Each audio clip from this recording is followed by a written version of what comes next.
FIFA declared the South Korea vs Czechia match at Estadio Akron in Guadalajara as 98% full, nearly sold out by their own official count of 44,985 out of a maximum capacity of 45,664. But every television set on Earth told a different story. Noticeable patches of empty red seats were visible throughout the match. Not a few late arrivals, not isolated no-shows, sustained, camera-captured, globally broadcast empty sections in a stadium that FIFA had officially declared almost completely full. And that single image, beamed into living rooms across the world, became the defining visual of the 2026 World Cup's opening days. Not the goals, not the celebrations, but the empty seats.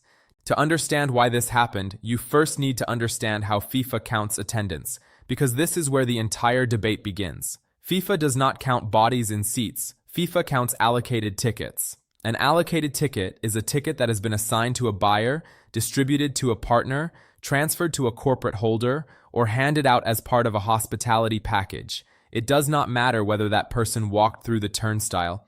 It does not matter whether they sat in their seat for 5 minutes or the full 90. Once that ticket leaves FIFA's inventory and enters someone's hands, it is counted as attendance. So in Guadalajara, the gap between 44,985 on paper and the visible empty sections on screen could be explained technically and accurately by no-shows, people who had tickets, people who simply did not come. And by FIFA's methodology, that is not a lie. It is just a very specific definition of attendance that has nothing to do with what the cameras are showing. This is not a new problem. This is a structural feature of how FIFA has operated across multiple tournaments. In South Africa 2010, empty sections at group stage matches triggered a formal FIFA investigation. Their conclusion was straightforward.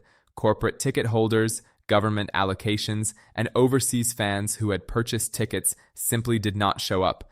The allocated count was accurate. The actual attendance was significantly lower.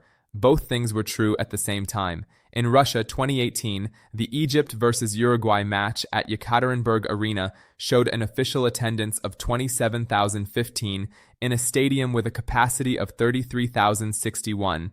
FIFA confirmed the discrepancy to journalists and said they were investigating. Again, the official figure reflected allocated tickets. The seats told a different story. In Qatar 2022, despite FIFA reporting every single match as sold out, detailed reporting found visibly empty sections throughout the tournament, including at the final between Argentina and France. The pattern across 3 consecutive tournaments is impossible to dismiss as coincidence. It is a system that consistently produces official numbers that do not match visual reality. But here is what makes 2026 genuinely different from everything that came before it.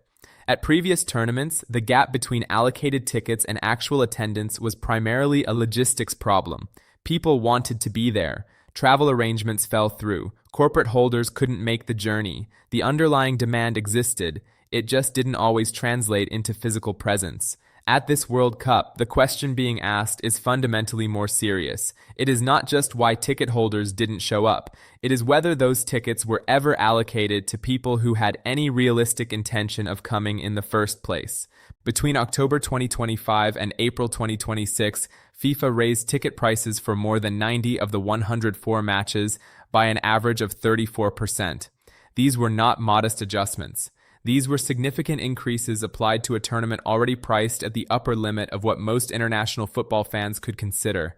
Then, in the weeks before the tournament began, FIFA quietly reversed course, slashing prices, returning 70% of its block-booked hotel rooms across major host cities, and still finding itself with 25,000 tickets available on its own platform the day before the opening ceremony.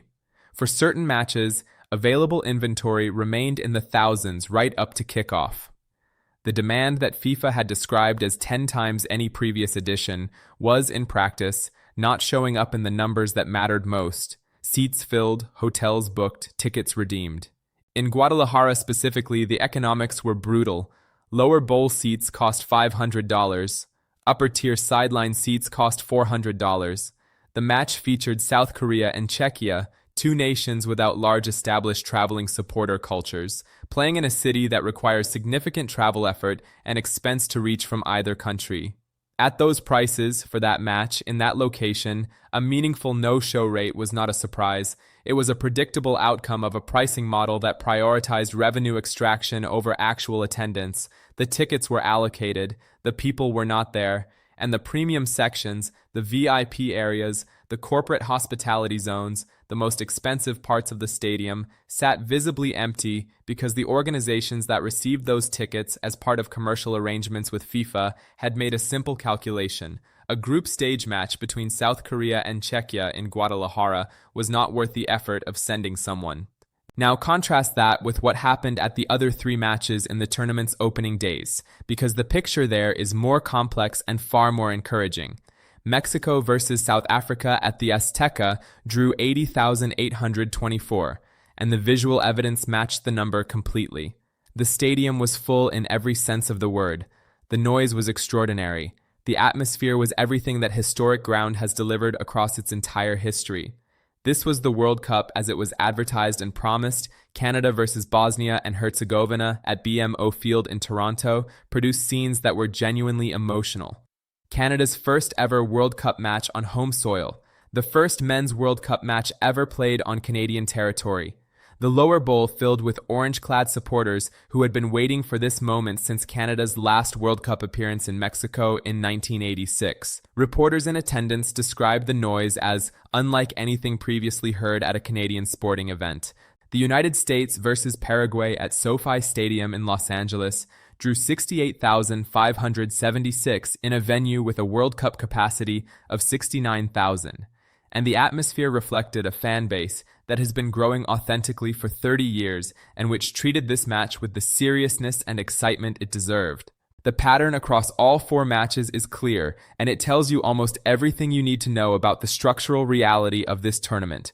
When a host nation plays, when Mexico opens the competition, when Canada makes history on home soil, when the United States plays its home opener, the atmosphere is exactly what it should be. The stadiums are full. The fans are there because they genuinely want to be, because this tournament is happening in their country, because they have been building toward it for years.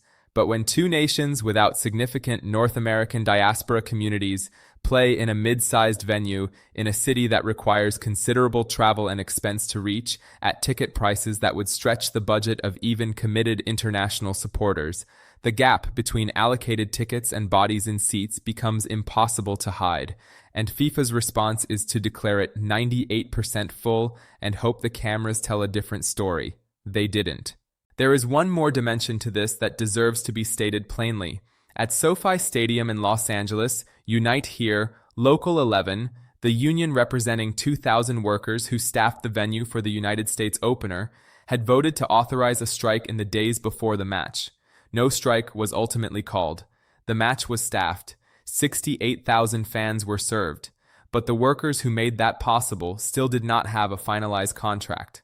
And FIFA, the organization that generated billions from that event and declared the tournament a triumph of global football, has not made a single public comment about their dispute. The workers who fill the cups and open the gates are not part of the story FIFA wants to tell, but they are part of the story nonetheless. So what does all of this actually mean when you step back and look at the full picture? FIFA's aggregate attendance figures across 104 matches will almost certainly look impressive.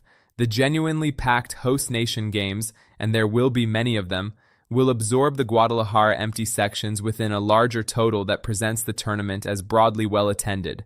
Infantino will stand at a podium at some point before July 19th and cite those totals as proof that the 2026 World Cup was the greatest in history. And in terms of raw numbers, he may not even be wrong. But the cameras will have told a different story. Match by match, section by section, empty premium seat by empty premium seat. A tournament that works brilliantly where it was always going to work and struggles visibly where the barriers to attendance were highest from the very beginning. Expensive tickets in mid-sized markets, nations whose fans face travel restrictions or simply cannot afford the journey, corporate allocations that produced paper attendance and empty chairs, and a pricing model that spent months pushing costs higher before quietly retreating when it became clear the demand was never as limitless as FIFA had claimed. The seats in Guadalajara were empty because the people who would have filled them, The genuine fans, the supporters who would have traveled across the world for that match, were priced out, locked out, or simply never given a realistic path to being there. FIFA counted their tickets anyway. The cameras showed the truth. And once that truth has been seen, it cannot be unseen. Claude Fable 5 is currently unavailable.